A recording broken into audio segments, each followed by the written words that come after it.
Isang mapagpalang araw po sa inyong lahat. Celebrity Chika Time po muna tayo at may inihanda po akong chika para sa inyo. Tara po't magchikahan na po tayo. Ming Mendoza, ganito pala kakulit sa longest running noontime show na Itbulaga at Alden Richards. Abay, very dashing po talaga sa kanyang mga suits na ginamit sa mga event na dinaluhan. Yes, mga maka-celebrity chika time, yan po ang ichichika ko sa inyo na lubos rin pong usap-usapan sa social media ng mga netizens, lalong-lalo na nga po ng mga followers at supporters ni Mengay at Tisoy. And of course, bago po tayo dumako riyan, nais ko po munang batiin mga team bahay, team abroad at mga seniors natin dyan. Shout out po sa inyong lahat at happy Tuesday po.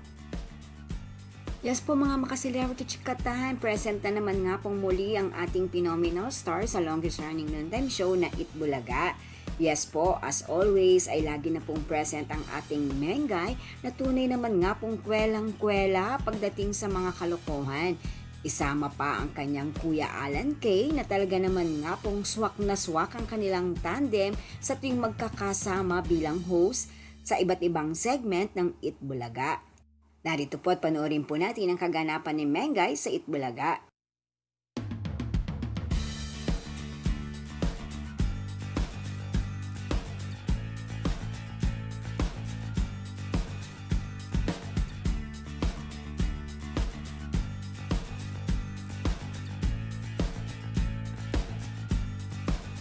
Samantalang Asia's multimedia star na si Alden Richards, usap-usapan naman po ang kanyang mga OOTD o kasuotan sa bawat event na kanyang dinadaluhan.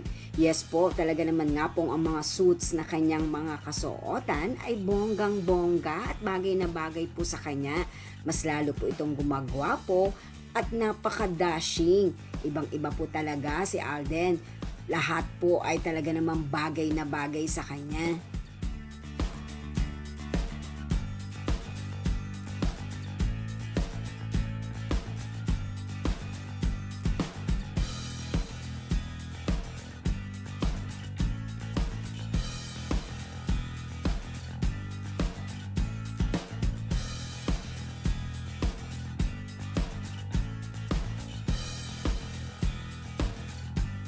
Yan po ang aking chika updates for today. Salamat po sa inyong panunood. Huwag po kalimutang mag-subscribe. Pwede po mag-comment sa ibaba. Basta't wag lamang po harsh o nakakasakit sa isa't isa. Salamat po muli. Spread love, not hate.